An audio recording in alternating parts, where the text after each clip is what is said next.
How often do we really get the chance to take charge when it comes to politics? How often do we run across people that feel like they have the plans, the wherewithal, and the ability to affect change that go out of their way to do so? I had the chance to talk with Colin Jones. He's someone who's trying to do exactly that. My name is Colin Jones, and yes, I am actually running for president in the 2028 Democratic primary. I am a Marine Corps infantry veteran. I am a bioethics trained clinical research professional, just in case you wanted me to be. But most importantly, I am a working class American. He's planning to run for president in 2028. I got to ask him lots of questions. I really put him through a litmus test here to see, number one, what his ideas are for the country, but number two, how he plans to do them.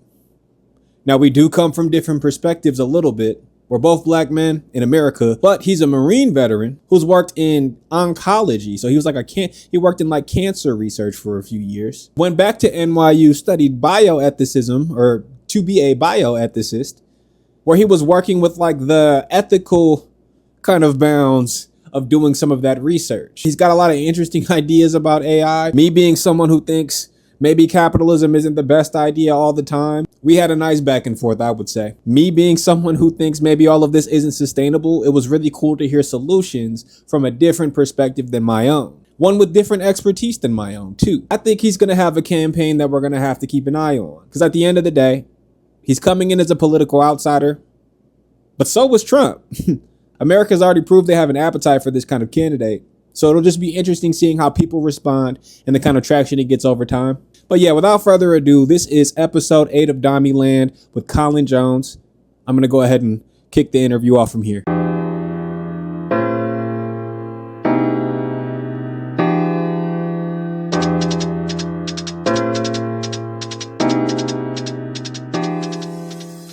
So I appreciate you just taking the time here to speak with me, Colin. Well, thanks so much for having me on, Dom. Absolutely.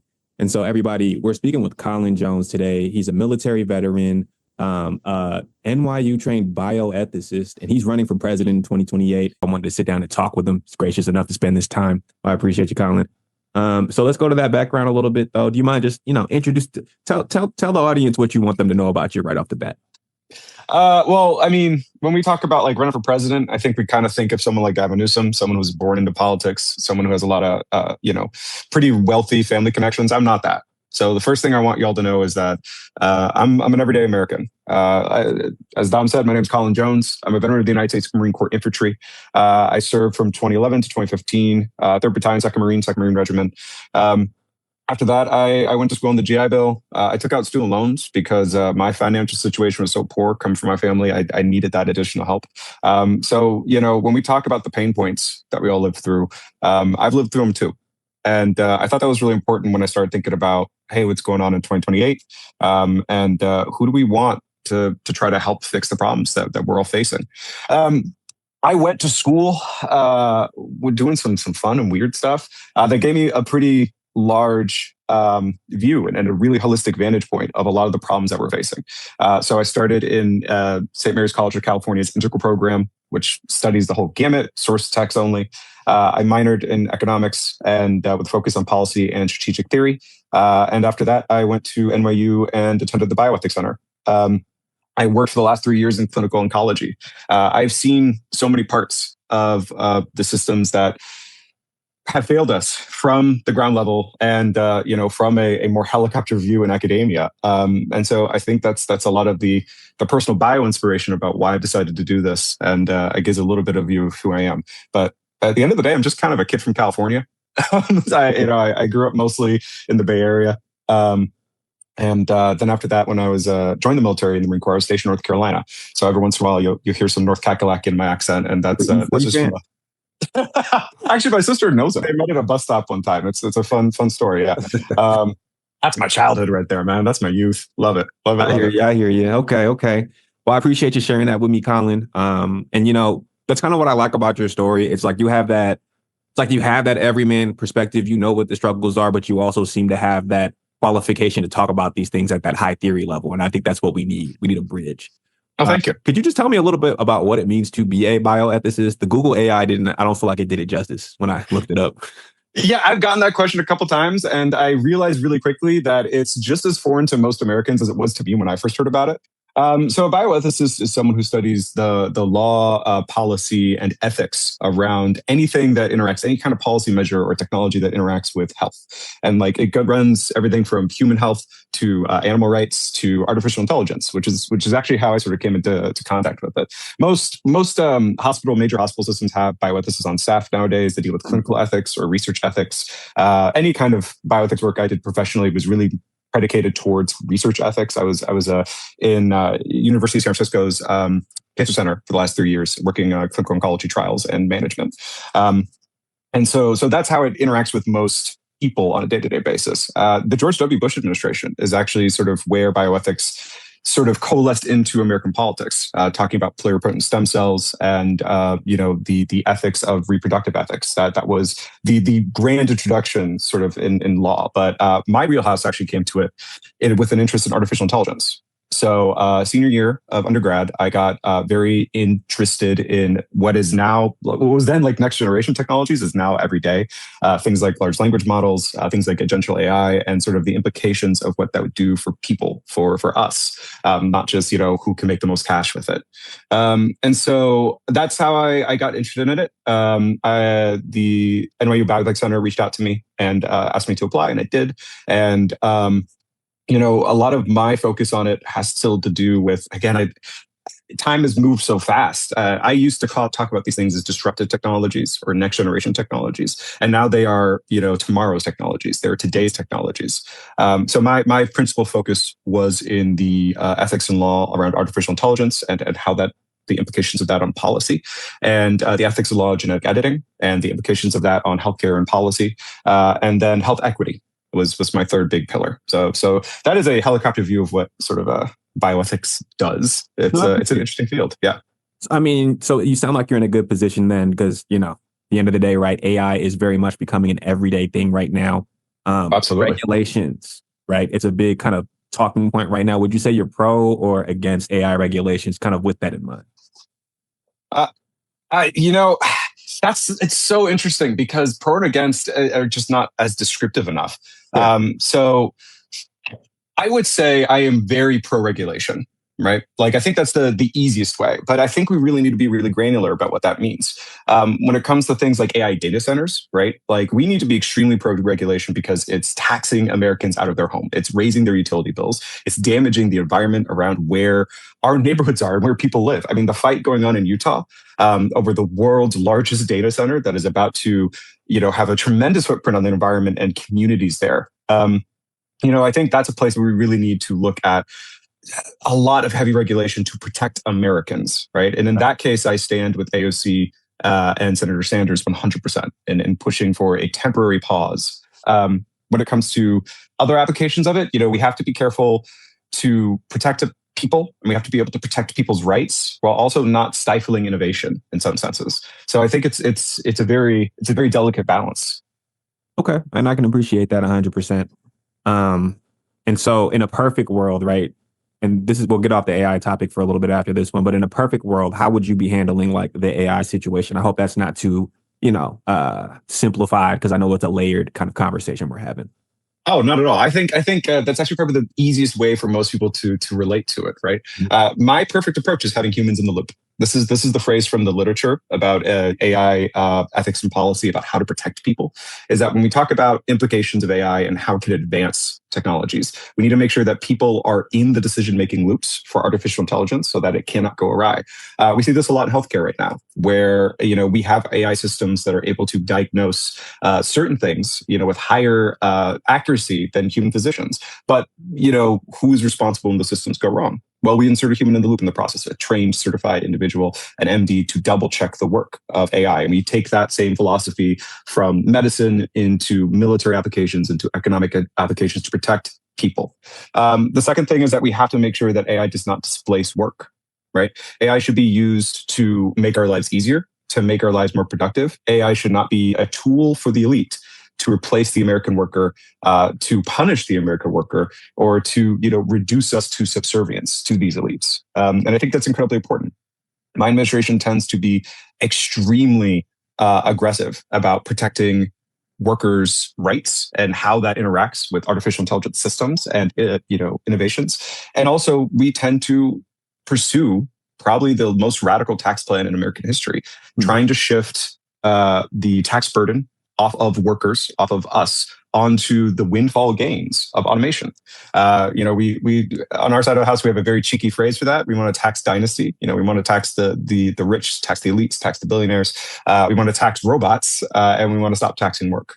We need to transition our society to what is next. I'll tell you what I really like about what I'm hearing is that, one, you're realistic about the impact that AI is having on our society.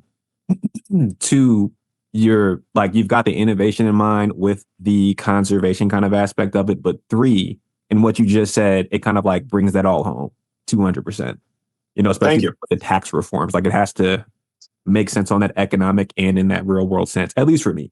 Oh, thank you. Thank you so much for saying. Yeah, I think it's really easy to live with the anxiety of next generation technologies like AI as a native thing and just kind of accept the doom feeling from seeing the headlines, from seeing how it's, we've laid off tens of thousands of workers across the American economy, and firms are saying, whether or not they're being truthful, but they're saying that's due to artificial intelligence. That's due to, pivoting how the workforce is going to look. It's easy to feel defeated that way. It's easy to live with that hurt and have that consume you. But the fact of the matter is, we also know all the answers how to change the situation, to leverage the advancements we're seeing for the Commonwealth, for everyone's best interests. So we're not powerless here. And, we can look at this with clear eyes, with prosaic stances, and we can find advancement out of it. Now, let me get to more general points with you, because I think we did a really good job there. Like, you gave a really good idea of, one, what your idea of tax reform is, because that would have been a separate section, but I think that really covered the gambit. And then, of course, how you would plan to handle our ever-evolving relationship with AI. Now, on a more general basis, one thing I noticed at the top of your bio, political affiliation. I know you're running as a Democrat. You identify as DSA, but also as a radical Republican. And I'm sure some people are going to have questions about that. Certainly. I'm kind of an interesting brand in American politics. So I'm running in the Democratic primary. I'm running as a Democrat. My voting history reflects Democrat. But my personal political philosophy, I feel, is much more nuanced. And I think that's indicative of most Americans. I think most Americans do not fit neatly into, a red or blue label. I'm a democratic socialist in the same vein of Senator Sanders, as representative AOC, as Mayor Mamdani. But at the same time, when we talk about the core of my political philosophy, I identify as a radical Republican, which, hey, if you plan along at home and you got a good history sense about you, you'll know is the party of Lincoln. Right. That is Lincoln and Ulysses S. Grant. That is the folks who saw slavery as the largest evil in human society and organized to abolish it.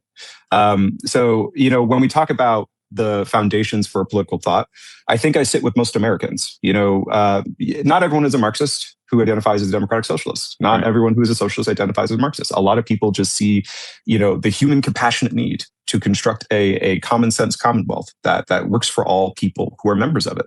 That is how I approach democratic socialism from a radical Republican stance.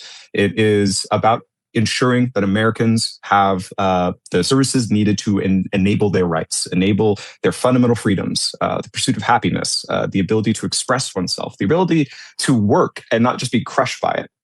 We're free in this country. And part of that not just means free from government overreach, which, hey, is a big question right now about whether we really are. But also that means free to pursue the best visualization of ourselves in the future, to be enabled by the common prosperity of our communities, our homes, to really reach for the stars and do something incredible with our lives. I think that's a core American value, and the idea that workers need a larger stake in the economy, that workers need to have their voices represented, since we generate the wealth that the elites use to in some ways take our economy down the path of drift that we're on. It stands to reason that because we generate the wealth, because we are the ones who pour blood, sweat, and tears into every cog and gear in the American machine, workers need to be seen after, and we need a larger say in the political process. So in that way, I see radical republicanism serving as sort of the philosophical scaffolding for my own democratic socialist leanings. And frankly, I think most Americans resonate with that. Most Americans resonate with the idea that government should be two things at the end of the day, right? It should protect you from overreach, and it should enable our common prosperity. That is the core of what Americans want out of our government. And I think that's the core of my political philosophy as well. Okay. No, it was a clear picture to me. I'm sure it was to the audience too. I appreciate that. I do want to ask you, because I know you're a military veteran. I haven't thanked you for your service yet. So thank you for your service. Appreciate it. Now, I do want to ask you how you feel about, or how maybe you would approach military spending as someone with a Marine background, who probably understands a bit of the nuances of what it's like to kind of serve, right? Yeah. But also as someone who wants to, for lack of a better word, it sounds like redistribute the wealth a little bit.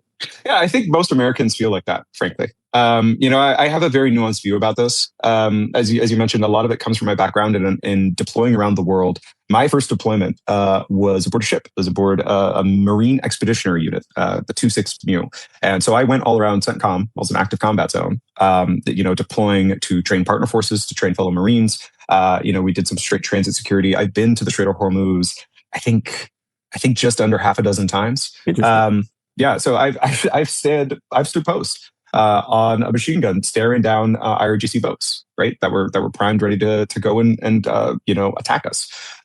So I when I talk about I've seen the failures of policy on every level, this is the window I'm talking about. I saw how ridiculous some of the military overreach in spending was, but at the same point in time, I saw that a lot of it had necessary planks to it. That a lot of the times when we think about America as this imperial force, we're not just talking about a kind of militaristic arm that serves just some disenfranchised elite or some disconnected elite. Excuse me. We're also talking about a place where fair trade is able to happen. We're talking about waterways that are critically need to remain open and untaxed to feed billions of people. Right now, we are in the middle of facing down a crisis, a global crisis with the war in Iran that has the unfortunate ability to impact and end millions of lives through starvation, through lack of critical energy infrastructure being attacked by this war. Mm-hmm. This is about human suffering. Not just those civilians who were unfortunately caught in the conflict, not just for our own service members, but for people half a world away who rely on the global network of trade to survive and to thrive. Part of the military spending that we all see and that we all shake our heads at in frustration is this. It's ensuring that there is freedom of movement, not just for ourselves, but for our partners around the globe. And so, like I said, when I have a nuanced view, this is what I mean, is that we need to take serious steps in closing the gap between what Americans are willing to pay for in military spending, how that spending, sometimes takes precedent over things we really need to fix ourselves here at home, and making the case clear to the American people that we need to stand with our allies and we need to ensure a fair and free trade world. And so, when we talk about particulars, one thing we need to get away from is, gross inflation of some military projects, right? And need to be looking more at next generations of conflict that are likely in the future. Looking at the war in Ukraine is a great example here, where, we are prepared in a lot of ways. Military contractors have been prepared to fight wars of yesterday that requires trillions of dollars in R&D for weapons that we are not going to be using, or at least weapons that may no longer be as applicable. And that's something that we have executive purview to shift when we take the White House. That's something we can directly do. We can directly set new precedents. And from talking to the most experienced people in the field, talking about operators who have seen what is in the pipeline for potential conflicts, looking at the situation not from an imperial perspective, but from a partnership perspective, we can make shifts to the military budget. And the goal of that is to shift downward.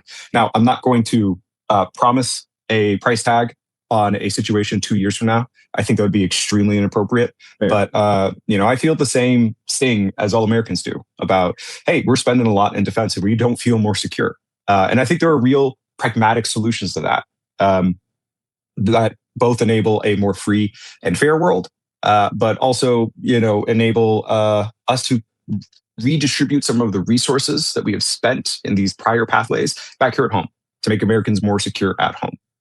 Okay. Well, these are the for all questions, right? So, yeah, how do you feel about Medicare or healthcare for all? Universal healthcare is a goal of my administration. So the way we structure our platform is that we have 6 core promises that we can unilaterally achieve with the executive branch that all rank as the things Americans care about the most when you ask them. That is the real populist core of our platform. But then we also are committed to a slew of agendas, these 4 different corridors and pathways that we feel are essential to assuring a better tomorrow for our citizens. Those require working with Congress heavily, and universal healthcare is one of those things. We see it as an essential part of the future, is an essential part of American national security. I call it American health security. We are entirely agnostic in our campaign about what that actually looks like at the last mile. We support pushes for Medicare for all, but we would also support something much more holistic, like a TRICARE for all system. The goal is making sure all Americans are covered. The goal is making sure all Americans do not have to exist in systems of debt slavery over medical bill costs. But ultimately, we support universal healthcare coverage. That is the bottom line. Nice. Okay. And then, so let me ask you this. Are you like thinking of the best way to ask this? Because it is a simple question. Mm-hmm. So would you say you're a pro public school guy? Or are you maybe more extremely choice when it comes to schools, like private schools? What would you say? I'm extremely pro public school. Okay. When we talk about, we shouldn't be interceding in the way of creation of private schools or private school with private funds, right? As long as that we're still producing quality education and not indoctrination, I am all for it. And we have a great tradition in this country for religious private schools as well. My alma mater, my undergraduate alma mater, was a private Catholic school. Right? St. Mary's College of California, which is an amazing institution that I have just nothing but dear thoughts for. But I was a public school kid growing up. I went to public elementary schools and then a public charter school in high school.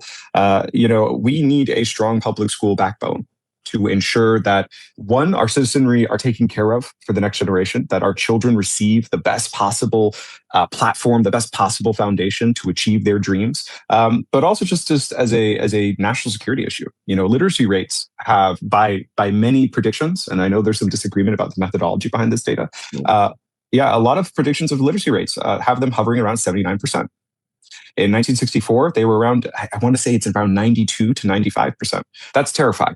And that becomes a security issue when Americans are not able to read, and Americans are not able to read with great efficacy. This is something that makes us less safe. This is something that makes us poorer. And so the best way we can see that is by endorsing a strong platform that supports public schools, both in looking at the end state of education, so re-examining ESA and re-examining essentially the inheritors of the No Child Left Behind. That's part of the brand most Americans remember. So No Child is actually no longer the standard, but it's probably what most Americans recognize. The branding behind it was really strong. Our generation, it's really hard to separate the idea of like federal intercession into schools without thinking about No Child. But yeah, we definitely need to be relooking at standards. We need to be looking at how artificial intelligence has interrupted the education space and how we could best leverage it without stupefying our students, right? We have to be thinking about these things. We also have to be thinking about what is the end state of education. Right, not just at the elementary level, and not just at the secondary level, but ultimately, are we trying to turn education to credential factories? Okay. Are we thinking that education should only be about a credential? Which, by the way, with the rapidly change of technology, does not seem like a great foundation to be building for the future. Or should we be empowering citizens to critically think? Should we be exposing our citizenry to a great array of great thoughts and empowering them to choose what they think is correct? We should be empowering them to recognize misinformation, to process the vast array of information that we have in the 21st century. That's what we should be predicating our public schools towards. All education should be predicating in that direction. And, we have some levers to achieve that, both in the Department of Education, but also working again with allies in Congress to establish stronger legislation to take what No Child has sort of set up in the federal government and redirect it towards, again, common sense answers we all know would help us the most. So would you say that you're an advocate of like a universal college up to a certain level? Most certainly. So again, I take a very agnostic approach to this. I know that many of my friends on the more radical arm of the Democratic Party are frustrated because they want to see something like free college for everyone. And I think there's lots of ways to achieve that. How we achieve that, I think, is probably the critical question. In the same way that I support universal healthcare, I support universal education coverage. What that ends up looking like, I can see many different versions of that. One that I particularly have one could say a hobby horse fascination with is something I call the United States Service Corps. We can stop here if you want to later talk about this, but the general idea is that I want to establish a new arm of the United States Uniformed Service that is an army of peace that combines the mission set of AmeriCorps Vista, USAID, the Peace Corps, and the Army Corps of Engineers under one uniform branch of service that is explicitly non-combat and that is explicitly pacifistic. This comes from a lifetime fascination with the amount of humanitarian work the United States military is able to achieve, and with the professionalism and resources that we have. Earlier we talked about how we want to redistribute some of those resources to really help Americans. This is one critical way we could do this. With climate change being the threat it is to national security and human lives, with the lack of critical labor in our schools, with lack of infrastructure and no real comprehensive plan to address it, and with the unfortunate attacks on the idea of a Green New Bill, but also, a Green New Deal, yep. But also, real lack of legislation where needed to see the finality of that through. Something like an United States Service Corps would allow the executive to redistribute those resources and attack the things that hurt Americans most. Right now, there are some studies that released last week saying that New Orleans is going to be uninhabitable in the near future. I saw that, actually. Somebody was talking to me about that. That's crazy to me. Mm-hmm. Well, we need more resources towards climate change, and we need it to be flexible. We cannot simply rely on the sometimes dysfunctional nature of Congress to answer every single problem. And unfortunately, although the United States military has the expertise we need, it has the professionalism we need, it does not always have the correct command structure needed. Unifying all that under a United States Service Corps would allow us to respond to those situations. But further, back to the point, when we talk about access to education, I mentioned that I went to school with help from the GI Bill. A lot of Americans would love to serve their country. A lot of Americans would love some of the accessibility to education that a GI Bill would give them. But like my own father, who was a pacifist, are either philosophically opposed to military service or perhaps are living with a disability that does not allow them for, combat urgent environments, right? Something like a new pathway for uniform service would empower Americans, both with the upward mobility that the military individually gives, but also allow them to achieve with some share of veterans' benefits. Pathways for things that we already all want. We all want Americans to be enabled to their own success. We all want Americans to be able to go to school if they want to go to trade school if they want to. And providing that opportunity, providing new pathways should be what the federal government does. Okay. So that's one way we can get to a version of universal accessibility to higher education. You like what I'm hearing there. Let me just ask you this, though. So, everybody's got plans, everybody's got ideas, but there are still hurdles to overcome. One big hurdle right now is the Supreme Court. Let me just ask you, and I know it's like this is developing. We're kind of, not that we're just seeing how this is developing, but you know what I mean? We're seeing the outcomes of this now. So do you have a plan in mind? Or maybe do you have any suggestions on what you think you would want to do to try to remedy that a little bit? Certainly. I tend to pack the Supreme Court. Okay. So the attacks on the Voting Rights Act are, I'm going to be blunt here. Look, the attacks on the Voting Rights Act are attacks on democracy itself. Mm-hmm. The fact of the matter that Republicans some Republicans, not all, many are just as equally revolted at this as Democrats are. But the fact of the matter is that the leadership of the Republican Party are celebrating this. That we have some Republican leaders celebrating this and seeing it as a platform to attack the 14th Amendment is an attack on democracy. Look, we fought a war over the implications of the Voting Rights Act, and we suffered. Our families suffered through the fires of the 1960s to ensure that we had some say in purchase in democracy, regardless of skin color. The attacks on the Voting Rights Act are attacks on American democracy itself. We are in crisis. Our whole situation, and the reason I've started this campaign is because we are in a series of crises. This one cuts me very, very close and deep to my heart. Well, I can definitely appreciate, because what I like what I'm hearing is that the ideas that you have would be a good thing for everybody. And like, some of these issues directly affect the Black community. And I'm somebody that is like, you raise the water level at the lowest part, everybody gets a little bit, further up, we'll just say. Those are good policies. I can see those benefiting. Do you have any like specific ideas for the Black community? And obviously that wouldn't be anybody's whole campaign, but I am curious. How about this? Since we're moving away from direct things about how we respond to the Voting Rights Act attacks, how we deal with an extremely activist Supreme Court, let's transition to what we call the Black Health, Black Wealth, Black Justice agenda. So when I started looking at how to actually run this campaign, since I don't come from a political background, right? I'm really just an everyday guy. I started thinking about how very often marginalized communities are not necessarily overlooked by every past candidate. I think that would be inaccurate, but a lot of policies are not structured with us specifically in mind. We need to be ensuring that at a time that America's arguable first marginalized community, African Americans, are under attack, that we have specific policies designed, one, to protect them, and two, for counterattack. Right? Like we need to make sure that our communities are able to thrive into the future. And I think that's something all Americans really do understand. We will always have Americans who are unabashedly racist. Like that is a curse that we have to live in this society. That is not to say that will last in perpetuity for like all time. But right now that is a political reality. But when you start looking at the polling numbers about how people are reacting to the attacks in the African American community, outright racism by the current administration, it's very clear that all Americans are disgusted by this, and we are not happy to go back to the 1960s.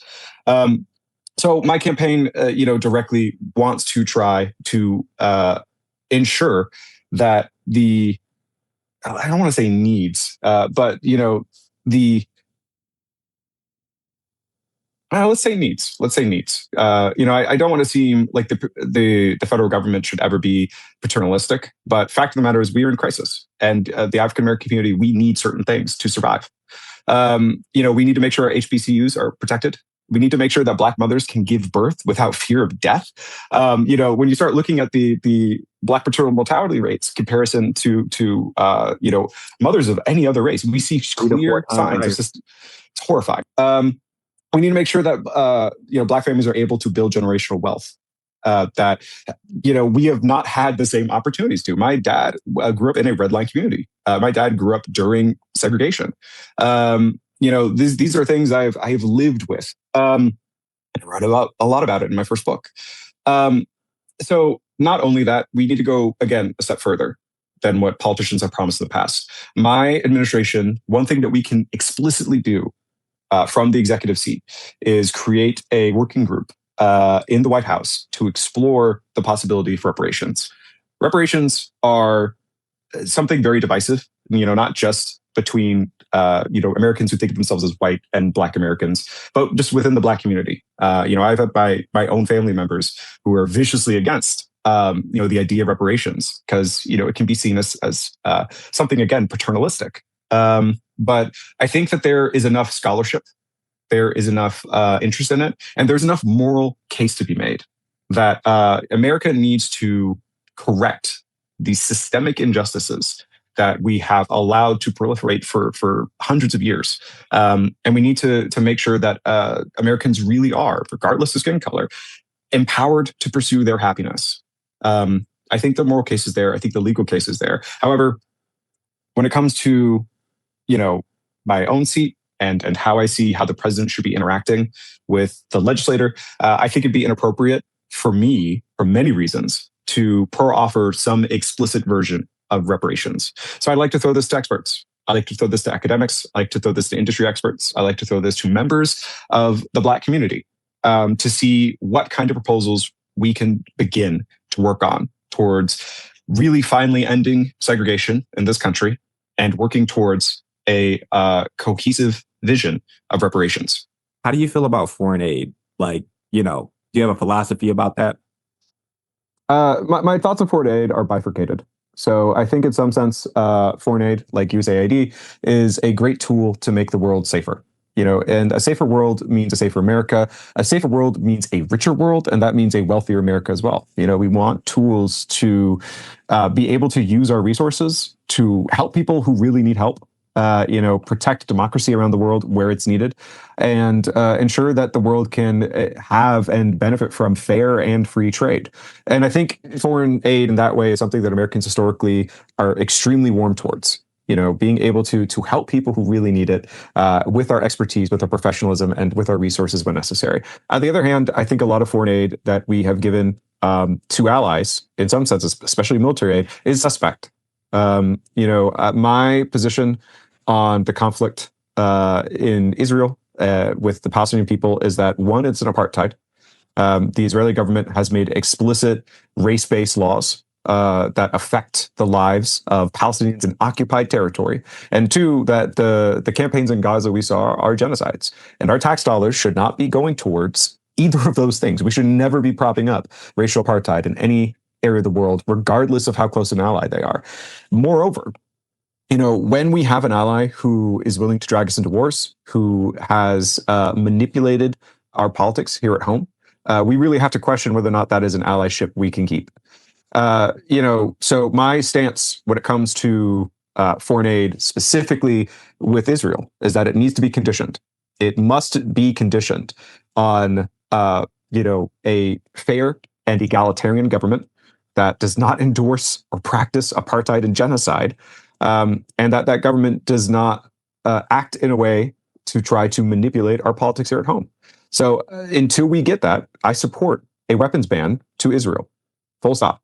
Until the Prime Minister Benjamin Netanyahu has been brought to justice by the Israeli people, right, who have tried to investigate him for crimes that he's arguably created more conflicts to avoid. Until he's answerable to their courts of law, I support a pause to all foreign aid to Israel.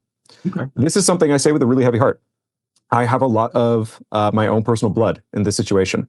I served with Israeli Marines, with Israeli American Marines. I have participated in exercises, joint exercises designed to protect the Israeli people. I have my own grandparents, converted to Judaism when I was a teenager. At the same time, my first nanny that I ever had, the only nanny I ever had, was a Palestinian refugee. I have extremely close friends who I consider family who are part of the Palestinian diaspora. I am probably closer to this fight than the average American is. And things that we need to put down as hard red lines when we condition aid should be in alignment with our principles as Americans. Not supporting colonial Zionism, not supporting illegal occupations of land the United Nations has declared to be for a future Palestinian state. We need to draw hard lines to ensure that we do not prop up more apartheid governments around the world. And we need to ensure that when we give aid to reliable partners who do not endanger American lives and interests for their own. Okay. So again, I think it's very bifurcated, but I think American people have rooms in their brains to comprehend that nuance. I think we all get that nuance. And, we need to stop being talked down to by establishment politicians. Like, we are too dense to understand these things. And so it is a layered issue when it comes to just our relationship with Israel at times. And, just to be clear on my stance, it sounds like, you don't believe anybody is a monolith like I do, right? Like at the end of the day, I'm sure there are Israeli people who are against what the Israeli people are, or the Israeli government is doing, just like there are Americans that are against what we do. 100%. 100%. But I do want to kind of follow up and ask because, and I know if I'm correct, you're a grassroots people funded campaign. Am I correct? That's correct. Okay. And so for foreign agents and foreign assets with Israel specifically, would you be willing or would you be open to pushing a requirement for them, or maybe even because there is a requirement, but they're not necessarily like held to that requirement to register them, Farah? Is that something that you'd be in support of?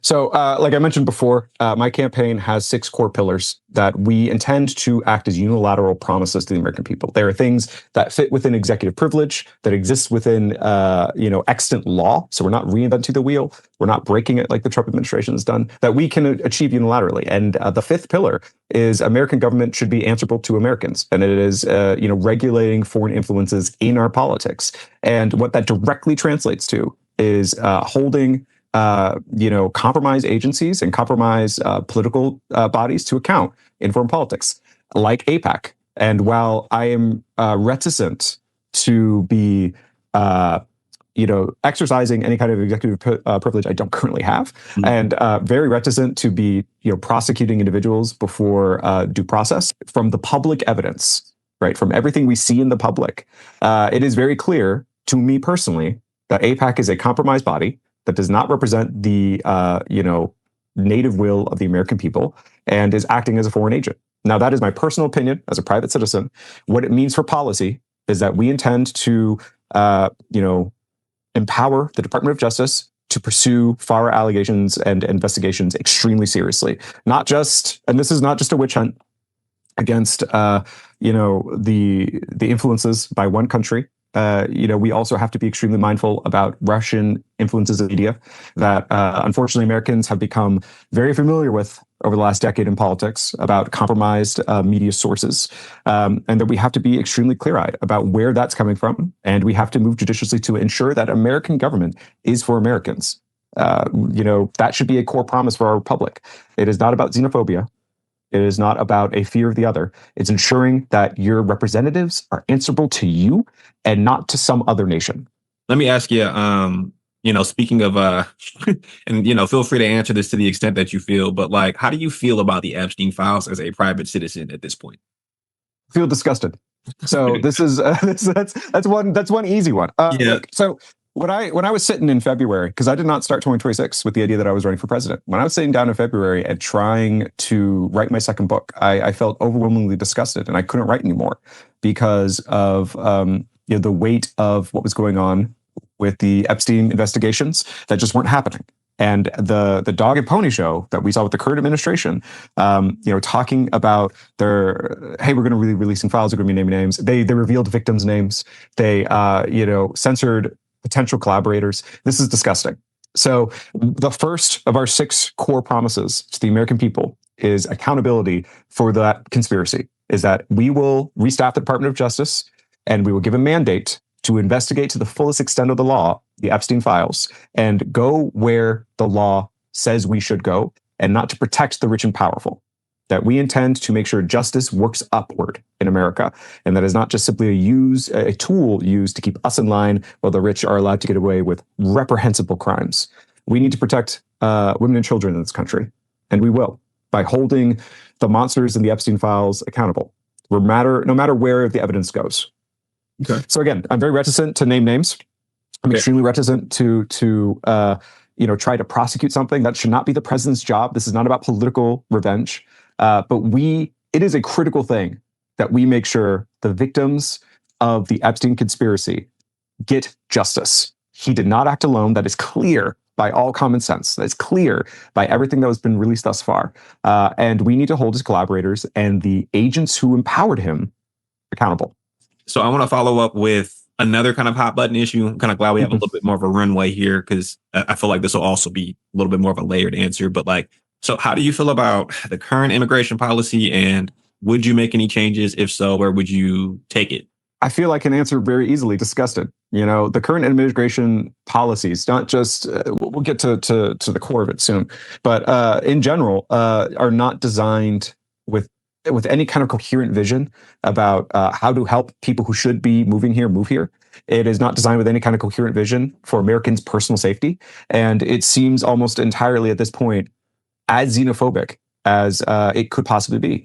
But again, the core of it, so the second pillar of my 6 core policy pillars was about and is about making sure that federal agents who violate our rights are held accountable.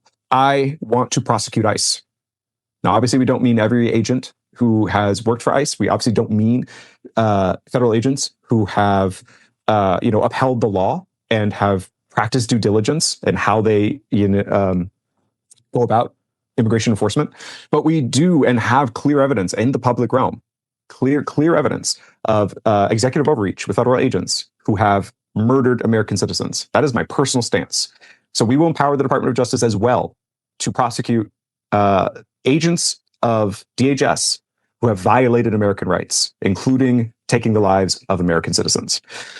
Furthermore, although this is not a part of the core promise, I feel it's related. I will work with our allies in Congress to abolish ICE. Okay. ICE did not always exist, right? ICE existed after 9/11, and we do not need it to help regulate enforcement and removal for individuals who really shouldn't be here, right? We have other arms of government who are more than capable of doing so, who are better trained at doing so than the push under this current administration. And we need to be reformatting real comprehensive immigration reform, again, with our allies in Congress, to make it far easier and far cheaper for the people who should be moving here to move here, right? We should make it a clear pathway for undocumented immigrants who are good neighbors, who pay taxes and collect no benefits from it, to become American citizens. We should allow a widening of service pathways so that people who want to come and benefit from and benefit America are able to serve in our federal government through the uniformed services, including my United States Service Corps, so that they have a better pathway to citizenship. And it will allow us to shift enforcement priorities for deportation for individuals who are truly dangerous, right? For individuals who truly should not be here. Foreign agents, criminal agents, those who we should be focusing on, not building concentration camps on American soil. This is disgusting. This is reprehensible, and it needs to stop. And we can stop it. We have the ability to. And so let me ask you this. So let me just, before I ask you this question, I am playing a little bit of devil's advocate because I do, in fact, love it. Abolishing ICE personally. But if we abolish ICE, in your vision, what is the alternative? We have several alternatives. So without violating communist posse, we can't necessarily go to the military for first step, but we have the FBI for investigating criminals in America. That is part of the FBI's wheelhouse, right? Why are we taking resources away from an institution that has an extremely long history and is one of the best, if not the best in the world at criminal investigations? When we're talking about crime, that is how we should be laser focused in dealing with enforcement priorities. And frankly, when we're talking about foreign agents as well, that is also something that fits within the FBI, the NSA's wheelhouse.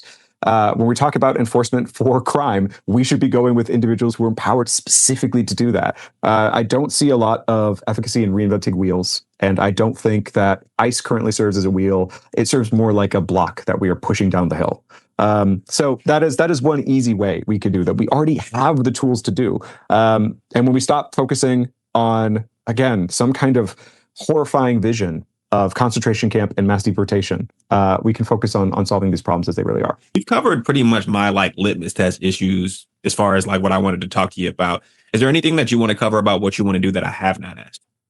Yeah, let's talk about making sure the house doesn't fall down, right? We need to talk about affordability. This is something that Republicans right now want to treat as a dirty word. Republican leadership, not Republicans, right? Republicans in America are suffering from the affordability crisis just as much as everyone else. They are our neighbors, right? So that's important to realize. But right now, you hear a lot of leadership in Washington pushing the idea that you shouldn't talk about how expensive gas is, that you shouldn't talk about the fact that grocery prices keep exploding. You shouldn't talk about the fact that people in our age cohort, right, can't afford homes. We can't buy homes. We can't afford to feed our family anymore. And we are standing on the edge of a cliff that they're acting like does not exist. So part of the core 6 policy pillars I have, the fourth is dealing explicitly with affordability from the executive standpoint. And then when you look at the broader agenda that we have, it's about ensuring structural affordability, right? The American dream should be an affordable dream.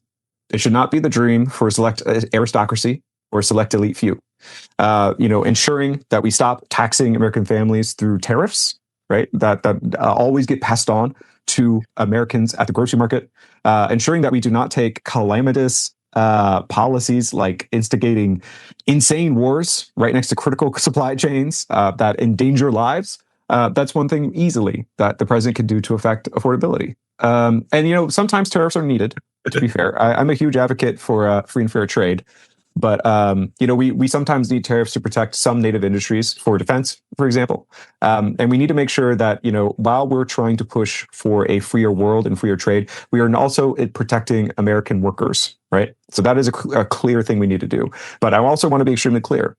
A more trade-centered world is a richer world for everybody. So unlike the current president, I seem to have actually paid attention in economics. And when we talk about comparative advantage in trade, we don't care about trade deficits that same way. We understand that when we trade goods and services, we make everyone in the transaction richer as long as it's fair. So we should be focused on fair trade. We should be focused on making deals that are fair and not reactive or flexive. We should be focused on ensuring that Americans are the beneficiaries of those and not a casualty to some kind of grander delusion about what it means to use a tax or a tariff. So I think that's incredibly important, is that we make sure the American economy is affordable. I can appreciate the consumer side of the economy. That makes me want to ask you about the more aggregate side, though. So now, like, I'm sure you've heard, I think there's an economist for one publication who was saying that the U.S. government was on the way to being insolvent. That just Yes. So like, and I get that is really that's not a, like when I ask you this, one, I understand we're talking about the future. Two, I understand that this would not be a 1-term or even a 2-term solution. But do you have any ideas with that? Because when we talk about the house not falling down, and it's kind of a separate conversation about, okay, if this doesn't work out, what happens next with the house falling down and things being insolvent? But it sounds like you would be an advocate of America remaining that leader in global trade, or at least trying to stay somewhere in that position. So how would you reckon with the insolvency? Because right now, we got a president who wants to rob us with tariffs to try to attack it. And that's, it's not working out. It's an additional tax on the American worker who is already seeing their paycheck shrink, right? Who is already seeing their own capital holdings diminish. I want to reverse that trend. I want to tax the rich. Right. Look, and I want to be clear here, because I'm an American radical. Like, that is how I define myself. We can use a lot of terms for that. I use democratic socialist. I use radical Republican. I'm an American radical. I want to make a society more focused on equity than on oppression. That is the core of my philosophy on American rights. And a lot of folks like myself, like to throw around the phrase "tax the rich." I want to be clear. This will not solve every problem. Right, America has both a revenue problem, one can think of it, and a spending problem, and those need to walk hand in hand towards solution. But one critical thing we could do, not unilaterally as the executive, I want to be really clear, but working with Congress, is change the tax code, shift the burden of tax away from work and income, and shift it more towards standing capital reserves. This is what every serious expert in the field looking at the data has said, is that we need some kind of we can call this a wealth tax. I call it a capital tax. We need a tax on standing capital. We need 10% of America's families. Last I checked, I think this number might be updated because I think these are 2023 numbers. 10% of America's families own 60% of the wealth. So when we look at that, when we look at artificial intelligence, that is promising to, even in the best case scenario, even with all the labor protections I intend to fight for, we're seeing a massive displacement of traditional work. Work is going to change. That is something we are going to have to deal with. My campaign is reaching out to labor unions across the country right now to try to figure out how we can stem the bleeding. But at the end of the day, work is going to change. Some jobs will disappear with the advent of artificial intelligence, even when we regulate it, even when we hold its feet to the fire. So with that understanding, we also need to understand that the old models of just taxing the middle class and the working class are not just immoral, but they're also stupid. Right? They don't make sense anymore. They never really did. And now we are feeling it with this insolvent state of the current American economy. So it does make me want to ask you, as far as because again, you've got the background for what I would say someone who is very responsibly pro AI in this sense, right? Like I hear you saying, you're realistic about where we are with it, how it's taking over. There's half of the investment in the economy is like AI tied up right now. But the flip side is you're realistic about the outcomes and some of the consequences that could happen. So like, being a realist about it, even with heavy regulations, we may lose some jobs. We may lose some, some sectors. Are you solution wise for that? Like, are you looking at like, okay, maybe we get people into different sectors? Are you an advocate of like a universal basic income? Like, what are your thoughts there?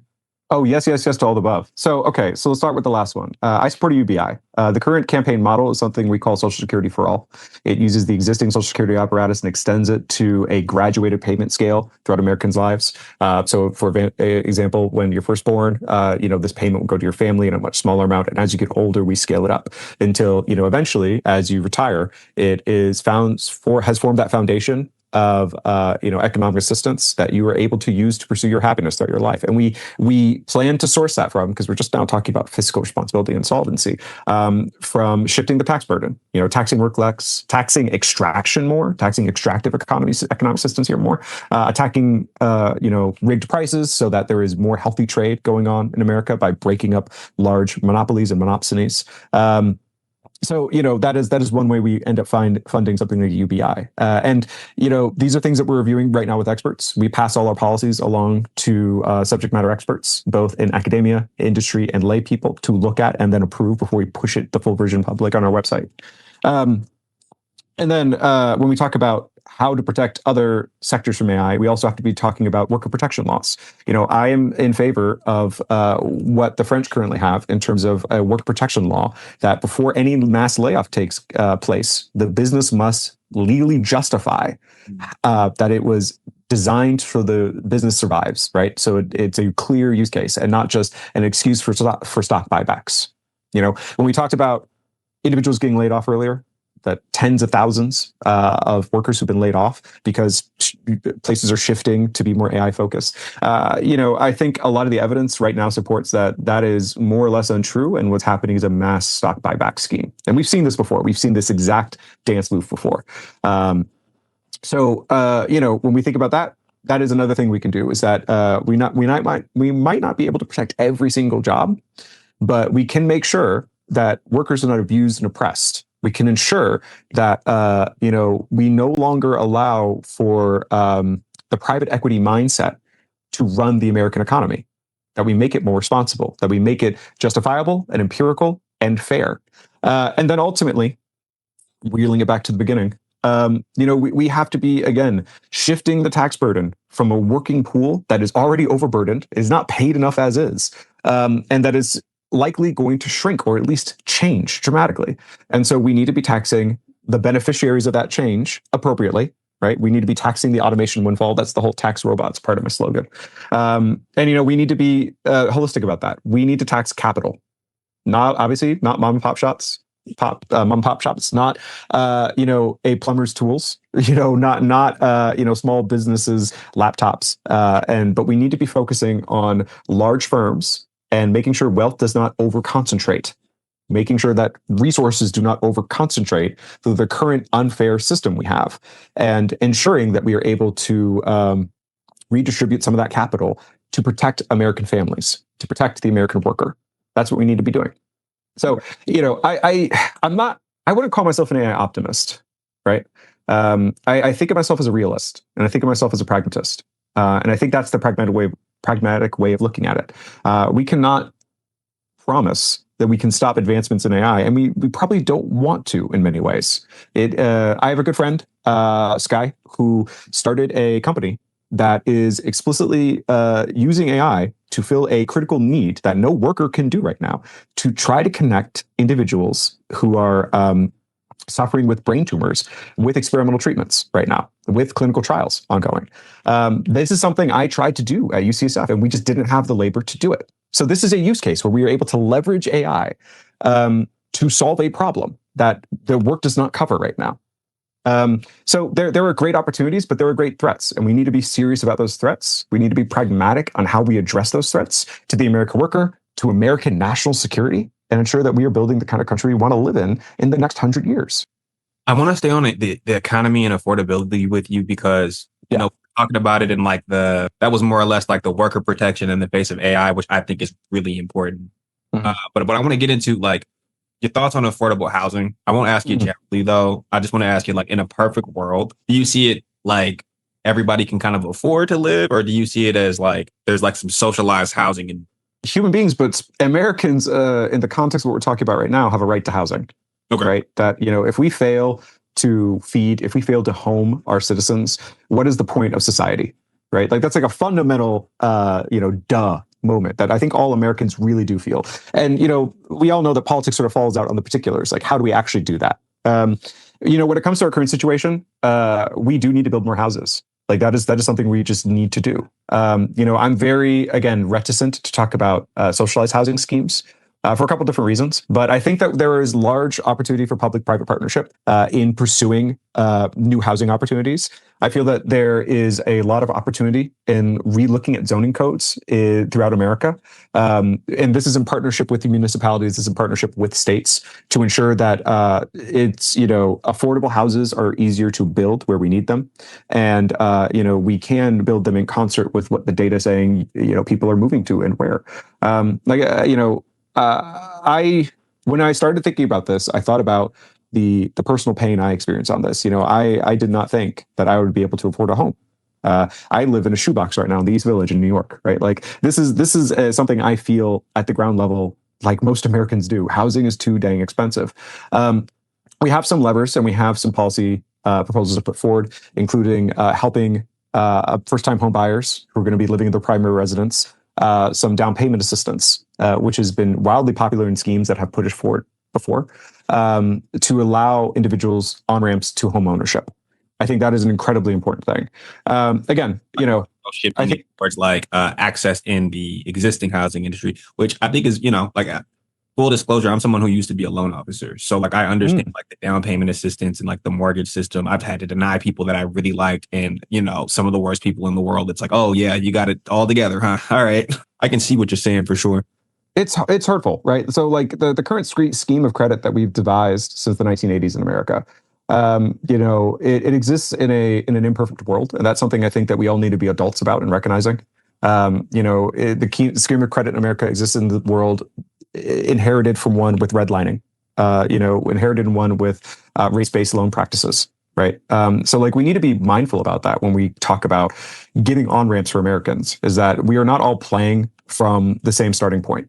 And like you said, there are some amazing people who apply for loans and get disqualified because the current structures in existence, in the financial system are predicated with that kind of structural injustice, like from the very beginning, from Genesis.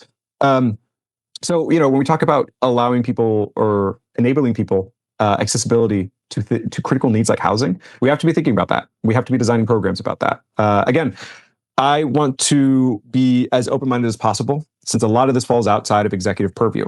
And this is something that we need to be working with in Congress. And frankly, I think 2 years is probably too early to explicitly talk about housing policy, only because we are about to see dramatic shifts in the next 2 years about a lot of affiliate industries that lie very close to housing.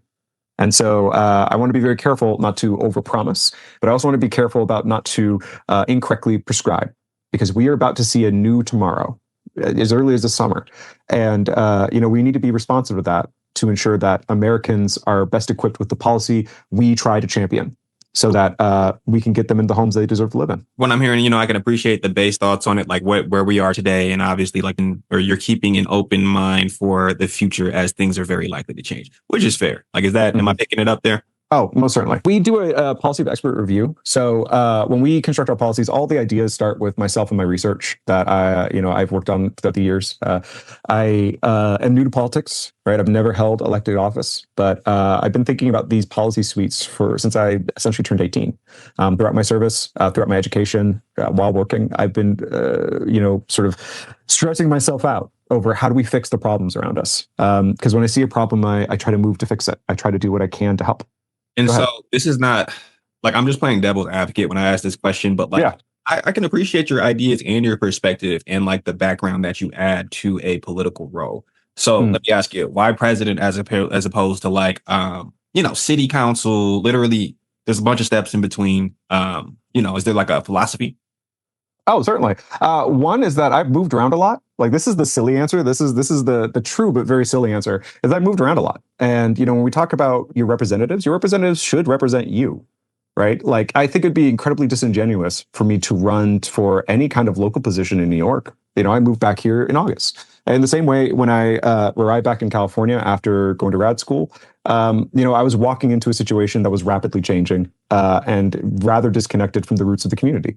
I'm not here to butler again some antiquated historical terms, to be a carpetbagger. And the one thing that is a through line about my membership and community is that I've always been an American. And, so for at least when we talk about qualifications, that is one reason I would never run for something like a local town council right now. But on the other hand, the policies that I've experienced with, the policies that I've physically touched, going to the Strait of Hormuz, being, part of the security apparatus that protects America around the world, and seeing where the failures of that and the successes of that are from a ground level combat arms view, working in American hospitals and dealing with both policy and structural problems and direct problems of patient access and care. Studying economics, I built my own cryptocurrency rig back when the big boom in Bitcoin sort of happened, and I really explored the monetary policy behind all that. The things I've touched, the things that Americans care about, just happen to be at the federal level. That's really it. If I had better experience about state by state issues, I would, and I had a longer residency back in my home in California, I'd be running for governor right now. Again, I'm extremely pragmatic. And then the third answer is that there's an opening. So, part of the way I've structured this campaign, because I'm an outsider, right? Like, I'm broke. I'm not pouring money into this. I don't have no money to pour into this. I don't have a backer. I'm not backed by any party machine. So this all sounds insane until you start looking at some of the data. And the data right now is that Americans are not happy with their party leadership. Democrats specifically have lost confidence in the party leadership. And we do not want, what can be seen as a corporate Democrat, right, to be representing us in the 2028 election. That is not something we want. And both sides of the aisle want outsiders, right? We've elected a political outsider twice. Yes, we have. To president. And, we elected him off the idea, at least by his supporters, giving them the benefit of the doubt, right, that he had answers to critical questions because of his resume, because of his own experience. Now, I disagree with that characterization, extremely, one could say, but that is really what he promised and campaigned off of. So when we start talking about outsiders, right, Bernie Sanders raised more money off a working class platform, right, than Biden did in 2020, up until the primary speeches, right, the debates. So this is something to be very mindful of, right? Is that Americans want an outsider. They just want an outsider they can trust. They want someone who is competent. And I am running just because I happen to have a resume that I feel, and I think I have some evidence for, connects with Americans, because I'm one of y'all. We are us, right? I am an everyday guy. I have student loans. I'm a veteran. I've worked. My first job was waiting tables, and before I joined the military, my last job was just digging ditches as a nurseryman. Love it. Water plants and hauling soil all day. I've lived a very odd life. So it's very cumbersome for me to take the title middle class, working class, whatever. But I'm certainly not part of the aristocracy who's gotten us into this mess. And Americans want someone like me to run. I just happen to be me. It's kind of a happy accident. Looking at the history of establishment politics and where it's gotten us, that's a natural outcome, I think.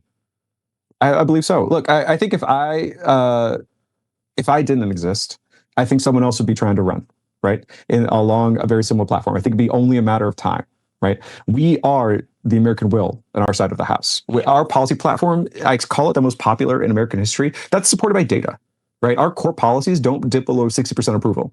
And we start talking about the 6 core pillars, those start ranking into the 80%. Right. So unfortunately, even the most popular one, prosecuting those behind the Epstein scheme, does not crack 90%. That tells you a lot about the polarization of American politics right now. But this is what Americans want. When we talk about universal health care, which is not one of the core policy pillars, but is one of the policies I intend to fight tooth and nail for, and I think we truly can achieve, depending on how you ask that question, that the receptivity of American citizens towards universal health care ranks somewhere between, on the low end, 50%, and on the high end, 70%. Right. And it's predicated a lot on how you message that and how you deliver that sort of question to people. That's powerful. right? Americans want, maybe not by brand name, but they want democratic socialism because we are a country of workers and we want someone to represent us in the executive. We want someone who has hands-on experience with the policies we see in the news and that affect our lives here at home. We want someone who has lived their story. That is my qualification. Anything else that you would just want people to know? Yeah, thanks. I'd say it's okay to have hope. So, one of the reasons I started doing this, and I mentioned this before, is that, I felt this deep sense of sort of pain and anguish over what was going on in this country. The things we can all, blame and name, the fact that nothing's affordable, the fact that rights seem more like suggestions now to the government, the fact that our freedoms are actively under attack, left, right, and center. And that there seems to be two sets of rules. There seems to be a set of rules for us that crush us, and there seems to be a set of rules for the elite, the aristocracy of America, who use it again just to escape the same kinds of struggles that we have every single day. That they help compound on us, and it's easy to lose hope. I've had the number one thing people say to me on my platforms, because I started on TikTok. I started doing this in a way that I felt gave me the closest to the American people as I could get. With the fact that I have no sort of financial resources to drive this campaign. The number one message I get from people is that they feel hopeless, that they feel dark, that they feel like there is not a way out of the mess we're in. And, I promise people two things about this campaign. The first, this really is a moonshot. This is we're aiming for the stars and planning to stand on the moon. And the reason we're doing this is because we need to do something. And we know that we have a non-zero chance of what I call it a success. So this is a moonshot. This is something getting close to a Hail Mary pass, but this isn't a fantasy. Everything I've talked about here is backed with, decades of research, not just my own, but from the academics I've drawn this from the professionals I've worked with and drawn this from. And it's a real need, right? It is a plan to make the American dream affordable for Americans. It's a plan to make government legitimate. It's a plan to make sure the law applies equally, to the rich and the poor, to the working and the born well off. I'm asking people to follow the campaign, volunteer if they can, donate if they're able to, which, hey, I understand not all people can. But most importantly, share this message to everyone they can. Everyone you can safely share this to. I would ask anyone listening to share, to do so. Because, this is not a fantasy. It's a moonshot. It's an outside shot. But we have a clear path towards success. We have clear identified mechanisms of actions to solve the problems that are hurting us and a clear path to winning in 2028. This is a real shot, and it might be the last shot we have if things keep getting dark. So we have to push forward. I'm not naive. I don't think one person can save America. I don't think what people need is, a messiah figure. I think people need a vehicle. I think that the American people need a campaign that speaks truth to power. The country is too expensive. The game is too rigged and it's too captured. And then we need to be able to show to the American people the path forward, that there are real responses to the problems we all care about. There's real responses to the tragedies around us, and there's a way back to the light from the darkness. That means day one actions from a president who has, the knowledge and insight and authority. It means working with Congress where we need to work with Congress. It means holding an activist Supreme Court accountable. And it means working with American leaders all the way down to the municipality, all the way down to those school board members, the town councils, to make this work. This is ambitious. I'm not going to lie. To put an everyday American in the White House. It's extremely ambitious. Arguably, it has never been done before, right? But we have a real opportunity. We have an opportunity because the elites who have brought us to this dark place are scrambling. They are disorganized. And critically, a lot of them want the same things we want. They are sick and tired of the mess that they have made. They don't have a plan out. And we do. It's common sense for our Commonwealth. And it's a moonshot, certainly. But we've been to the moon before. we are Americans. We can do anything.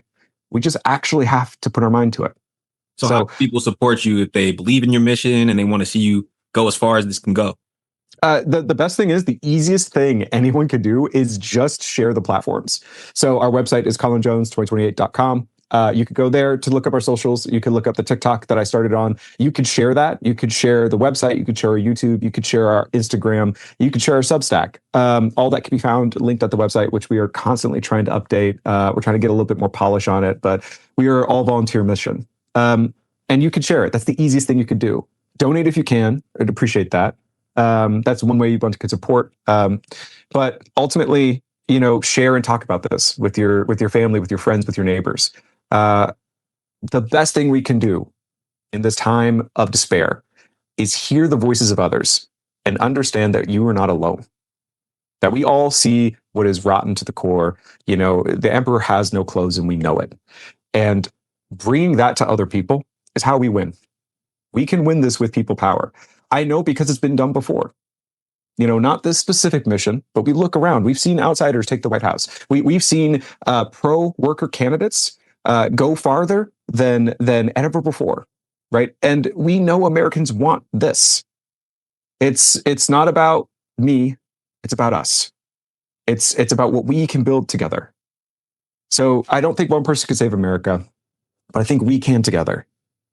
I think we can make the moonshot. So if you want to support, please follow where we're on socials to follow. That actually helps way more than the people realize. It's how we've been able to build the momentum we have and how we will keep building momentum.